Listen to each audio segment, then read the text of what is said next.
At least 8 people were injured in South Korea after a shell from an ongoing military exercise hit a civilian neighbourhood in Pocheon near the border with North Korea.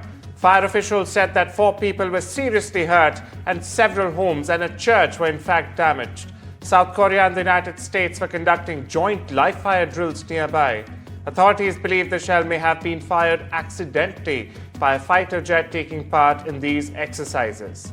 Seoul's defense ministry, however, is yet to issue a formal statement on the incident. A Chinese PhD student was found guilty Wednesday in a London court of drugging and raping 10 women in England and China. As police warned, there could be more than 50, in fact, other victims. 28-year-old Zhenhao Zhu was convicted of the attacks between 2019 and 2023 following a month-long trial at the Inner London Crown Court. He was convicted of 11 counts of rape, with 2 of the offences relating to 1 victim. After more than 19 hours of deliberations, jurors concluded Zhu raped 3 of the women in London and 7 in China. Now, police have only been able to identify 2 of his victims and said after the verdict that more than 50 other women may have fallen victim to Zhu, which would make him one of the worst sex offenders in UK's history. Now, Zhu moved to Belfast, Northern England, in 2017 to study mechanical engineering at the Queen's University before heading to UCL in 2019 for a master's degree and then a PhD. External Affairs Minister S. Jaishankar and his UK counterpart, Foreign Secretary David Lammy, held wide-ranging talks in London on Wednesday, covering strategic coordination, trade negotiations, and next-generation technology. Now, the 2 sides are also exploring collaboration in key sectors, which include artificial intelligence, telecom, and critical minerals. Listen to Dr. S. Jaishankar on de-dollarization and the BRICS currency. I don't think there's any policy on our part to replace the dollar. As I said, at the end of the day, the dollar as the reserve currency is the source of international economic stability. And right now, what we want in the world is more economic stability, not less. Now, obviously, there are, I would also say, in all honesty, I don't think there's a unified BRICS position on this. I think BRICS members, and now that we have more members, have very diverse positions on this matter.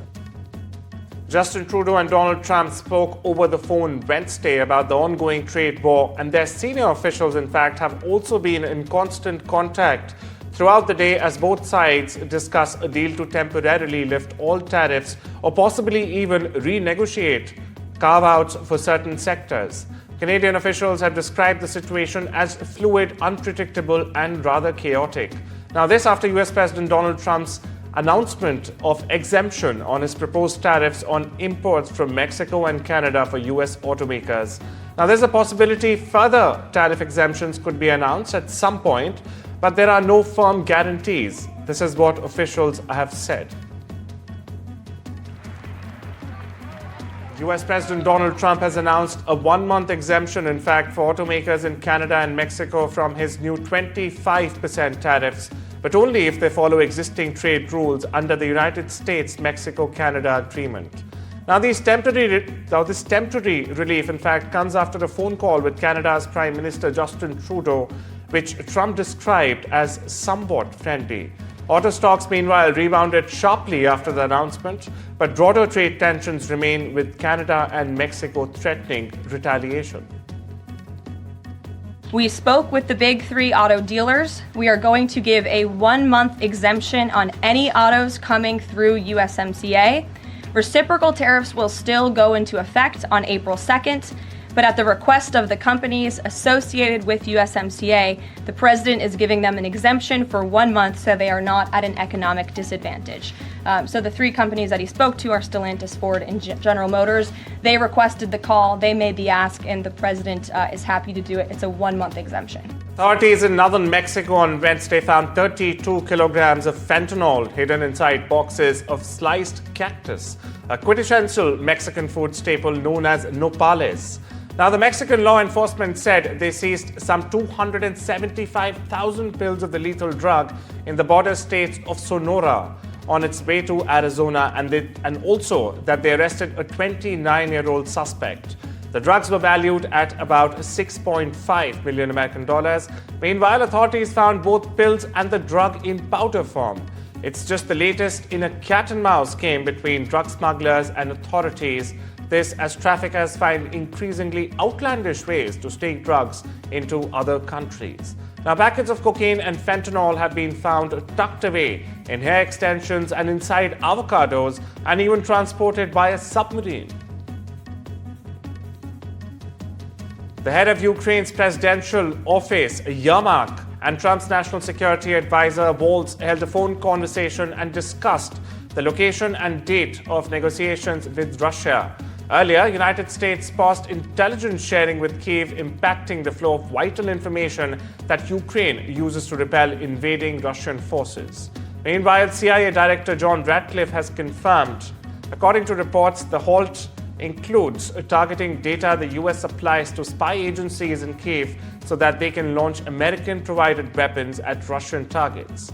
The move follows President Donald Trump directing a pause on Monday to US assistance to Ukraine after a disastrous Oval Office meeting between Ukrainian President Volodymyr Zelensky himself and his vice, J.D. Vance.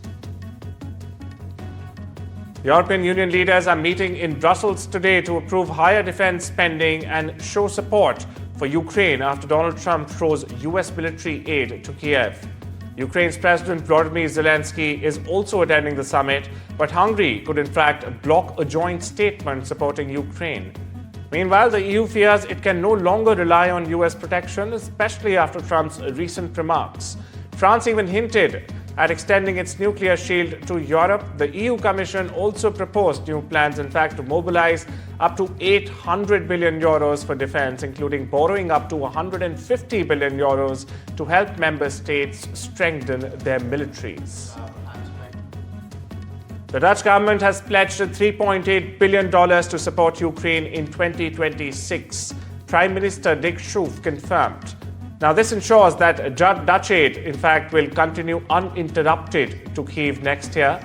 The money can also be used in 2025 if necessary. The commitment follows a similar pledge by previous government for 2025. The Netherlands will also spend around $750 million from this fund to, in fact, supply drones to Ukraine as part of its broader military aid program to support Kyiv's defenses against Moscow's invasion. Donald Trump's pick to lead NIH, Dr. Jay Bhattacharya, faced a tense Senate confirmation hearing today. Bhattacharya, a Stanford professor and vocal critic of pandemic lockdowns, pledged to restore public trust in science and focus on diseases like Alzheimer's and cancer. Republicans praised his stance against COVID restrictions. However, Democrats pressed him on Trump's NIH staff cuts and research pauses. Bhattacharya distanced himself from past firings but defended his call for open scientific debate. If confirmed, he'll oversee America's top biomedical research agency, now grappling, in fact, with funding cuts and internal turmoil under the Trump 2.0 administration.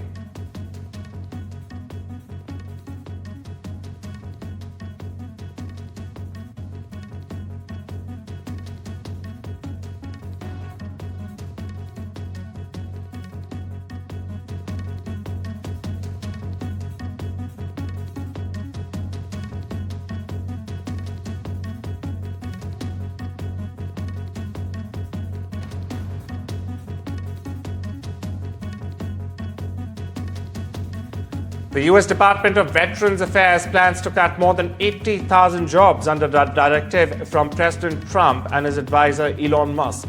Now, the goal here is to roll back the VA workforce to 2019 levels or the pre-pandemic levels, part of a broader push to shrink federal agencies.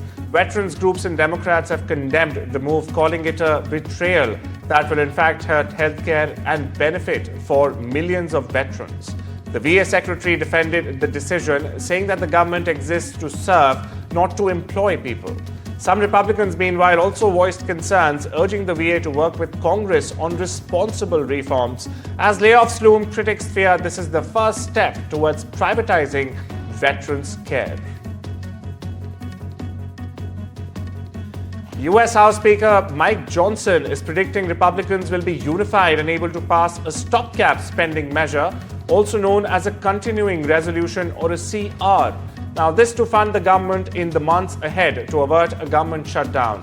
Time is running short as the March 14 government funding deadline draws near. Listen into what he had to say.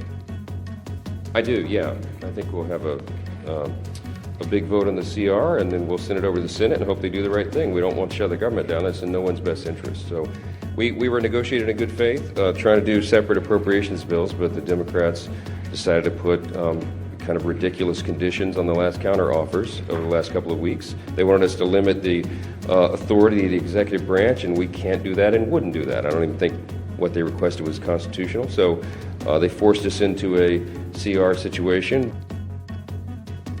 President Donald Trump is preparing a new travel ban that could block entry for people from Afghanistan and Pakistan as early as next week. Now, sources say this is a part of Trump's plan to review countries with weak security checks.